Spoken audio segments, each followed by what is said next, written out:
नमो नमः सच्चिदानन्दरूपाय विश्वोत्पत्त्यादिहेतवे तापत्रयविनाशाय श्रीकृष्णाय वयं नुमः।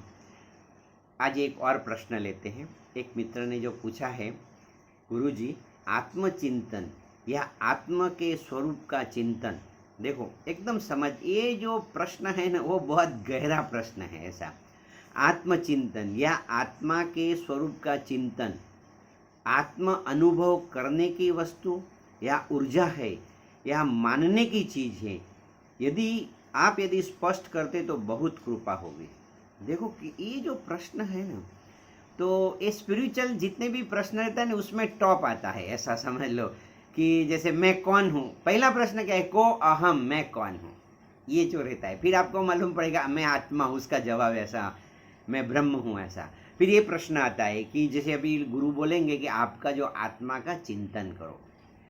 एक नरसिंह मेहता ने बताया कि जहाँ लगी आत्म तत्व चिन्ह्यो नहीं, जब तक आपने आत्मा का चिंतन किया नहीं, वो बताता है कि जहाँ लगी आत्म तत्व चिन्ह्यो नहीं सकल साधना, जो कोई भी आप साधना करेंगे ना उसका कोई मतलब नहीं है। वो बताते हैं, ऐसा समझ लो। फिर आप कोई गुरु के पास जाएंगे तो बोलेंगे आत्मविचार करो, मीन्स ऐसे श्रवण सुनो, मनन सोचो, और फिर निदिध्यासन, मैं ब्रह्म हूँ, मैं शुद्ध हूँ, मैं बुद्ध हूँ, मैं मुक्त हूँ, ऐसा वो स्मरण करना है, उसको निदिध्यासन बोलते हैं। तो मित्र पूछते हैं कि आत्मचिंतन या आत्मा के स्वरूप का चिंतन, मीन्स आत्मा का स्वरूप क्या है, मैं अजर हूँ, मैं अमर हूँ, मैं अविनाशी हूँ। सुनो, ये जो है वो स्वरूप का चिंतन जो है वो अनुभव करने की वस्तु है, अनुभव करने की वस्तु है या फिर मानने की चीज है। फिर मान ले, अनुभव को होता नहीं तो मानने की चीज है। आप यदि स्पष्ट करते तो अभी मैं आपको बताता हूँ। तो पहले तो अनुभव करने की तो वस्तु नहीं है, मैं ऐसे बताता। आप बोलेंगे क्यों? कि अनुभव करने वाला मन होता है। अनुभव कैसे होगा? जैसे अभी आप एक सिंपल भाषा में मैं ऐसे बताता हूँ कि यदि आपके शरीर में कोई व्याधि है, दुख है, दर्द है, समझ लो, और आप सो गए, चलो नींद में, तो दुख दर्द किधर गया? तो अनुभव करने वाला मन है वो आत्मा में लय हो गया। फिर से सुबह में जागते हैं, जैसे समझ लो, फिर से वो मन होता है, फिर आपको वो अनुभव होता है। तो अनुभव करने वाला है। देखो, अनुभव करने वाले ऋषि मुनियों ने जो बताया, मैं आपसे बता रहा हूँ, उन्होंने बताया कि पहले देखने का जो अनुभव है वो आँख करेगी, सुनने का अनुभव जो कान करेगा, ऐसा समझ लो। फिर जैसे if you want to taste, जो चखने का है वो जिह्वा करेगी, और सुगंध है तो जो नासिका से आप जो ये जो शब्द कान, स्पर्श त्वचा, शब्द स्पर्श रूप मीन्स देखने का नेत्र रहेंगे, शब्द स्पर्श रूप रस वो जिह्वा, और गंध उसका मतलब जो ऐसा स्मेल है वो। तो 5 इंद्रिय आपको दिया है।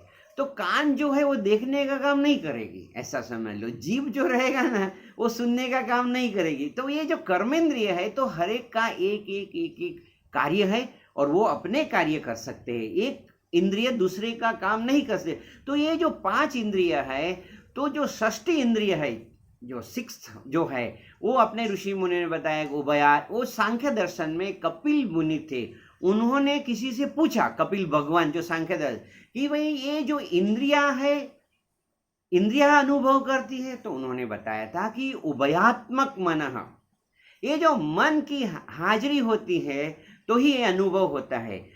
और जो आत्मा है वो मन से परे है। तो कोई यदि बोलेगा कि मुझे आत्मा का अनुभव हुआ, तो आत्मा का अनुभव नहीं हो सकता है, क्योंकि ये मन है वो छोटा पड़ जाता है। जैसे समझ लो, एक 500 ग्राम का जैसे कोई बॉटल है 500 ग्राम का, उसी में 1 लीटर दूध नहीं आएगा, ऐसा समझ लो। उसका मतलब ये है कि मन जो है, आपने तो बहुत बार सुना है कि मन है तो वो छोटा है। जैसे श्लोक भी आपने उपनिषदों का है, मन एवं मनुष्याणाम, ये जो मन है तो क्या है, यतो वाचो निवर्तन्ते अप्य मनसा सह, ये मन और वाणी से परे है। तो मैं जो ये मित्र है उसको बताता, आत्मचिंतन जो है वो अनुभव करने की वस्तु नहीं है, समझ लो। अभी और हम दूसरा पूछते हैं कि या ऊर्जा, अभी देखो क्या होता है मालूम है, कि जो ऊर्जा है उसका मतलब शक्ति पकड़ते हैं, मेरे हिसाब से समझ लो।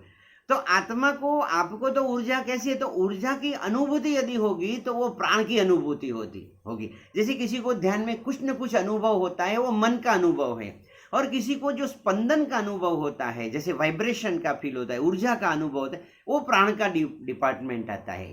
तो अभी क्या है, ऊर्जा का भी आप कैसे, ऊर्जा जो रहे वो प्राण है। फिर हम आगे चलते हैं, या फिर मानने की चीज है, टू बिलीव, मानना है ऐसा। तो अभी क्या होता है मालूम है, वो इंटेलिजेंस है। अभी समझ लो, अन्नमय कोश, प्राणमय कोश, मनोमय कोश, विज्ञानमय कोश, ये 3 चीज है। तो देखो उनका जो प्रश्न है उसमें ऐसे मैं बताता हूं कि ऊर्जा है तो मीन्स प्राण है, जैसे अन्नमय कोश मीन्स प्राणमय कोश है तो नहीं। फिर आता है कि अनुभव करने तो मनोमय कोश नहीं है। फिर मानने की चीज है तो विज्ञानमय कोश भी नहीं है। तो ये आत्मा है ना, तो अन्नमय कोश, प्राणमय कोश, मनोमय कोश और विज्ञानमय कोश से परे है, ऐसा समझ लो।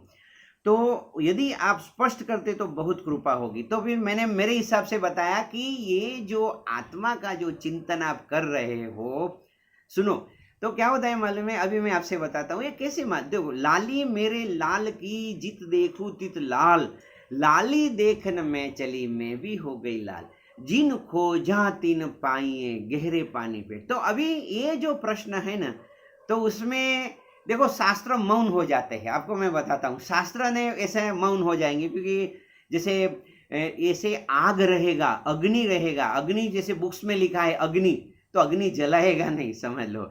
वहाँ जैसे पेपर में ऐसे आपकी जो किताब में फूल का चित्र है तो वो सुगंध नहीं देगा, ऐसा समझ लो।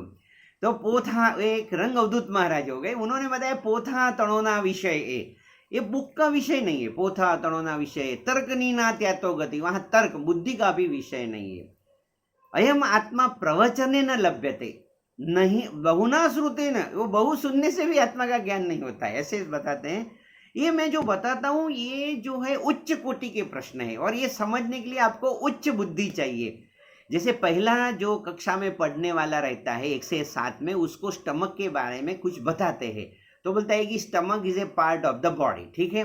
फिर जैसे वो मेडिकल, जैसे अभी 12th में आता है तो उसको मालूम है the function of the stomach मालूम पड़ेगा। फिर यदि वो मेडिकल में एमडी का स्टूडेंट है, एमएस का स्टूडेंट, तो वो स्टमक के बारे में कुछ और जानेंगे। तो आपकी स्थिति क्या है, प्रश्न पूछने वाले की उच्च स्थिति है, मगर सुनने वाले जो आप है ना, तो आप आपकी स्थिति के बारे में चिंतन करो कि मेरी स्थिति क्या है, वो स्थिति के हिसाब से जवाब मिलेगा। तो शास्त्रों जो रहता है ना, उसने बताया कि वो आपको ये गुरु के पास से मालूम मिलेगा। तो अभी मैं आपको अभी जवाब दे दो, तो गुरुस्तु मौन व्याख्यानम शिष्यस्तु छिन्न संशया। तो ये जो गुरु बताते हैं मौन में बताते हैं, तो ये उसका जवाब लेने के लिए आपको गुरु के पास जाना पड़ेगा। जब आप गुरु के पास जाएंगे, देखो ये प्रश्न का उत्तर देखो, मैं अभी क्या होता है मालूम है, मैंने बताया मैं भी जो बोलूंगा, मैं भी जवाब दूंगा, तो वो एक क्या हो जाएगा, जैसे अभी ये बुक्स हो जाएगी, जैसे अभी विजुअल बुक्स हो जाएगी, ऐसा समझ लो। पहले जैसे आप बुक्स पढ़ते हैं ऐसा सुनने वाली ऑडियो और विजुअल बुक्स हो जाएगी। मगर आप कोई प्रत्यक्ष गुरु के पास जाइए, उसमें लिखा है प्रत्यक्ष सदगुरु सम नहीं, वो प्रत्यक्ष गुरु के पास आप जाइए। मैं ऐसे नहीं बोलता हूँ, आप देखो गुरु रहता है, आपके माँ को भी गुरु मान लीजिए ना, किसी को गुरु मान लीजिए और उनके पास जाके बैठिए, और फिर ये प्रश्न जो रहता है उनको बताइए। और यदि आप नहीं बता सकते तो मन ही मन प्रश्न पूछ के बैठ जाइए। फिर वो जो आपको बोलेंगे, सुनो, वो बोलेंगे मीन्स कहने का मतलब इनकी जो ऊर्जा है, उनकी जो शक्ति है, उतना जो वो आप में ट्रांसफर हो जाता है। जैसे अभी क्या होता है, तो ये जो है उसको दीक्षा बोलते हैं, ऐसा समझ लो, दीयते, वो दीक्षा हो जाती है। तो मैं उसका जो गुरोस्तु मौन व्याख्यानम, ये प्रश्न का उत्तर गुरु शब्द से नहीं देते हैं, गुरोस्तु मौन व्याख्यानम शिष्यास्तु छिन्न संशया। तो अभी ये मैंने उनको जो बताया, उनका तो प्रश्न ऐसा ही था कि ये ऊर्जा है, तो मैंने बताया कि अन्नमय कोश, प्राणमय कोश, मनोमय कोश, विज्ञानमय कोश, और उसके परे आपका आत्मा है।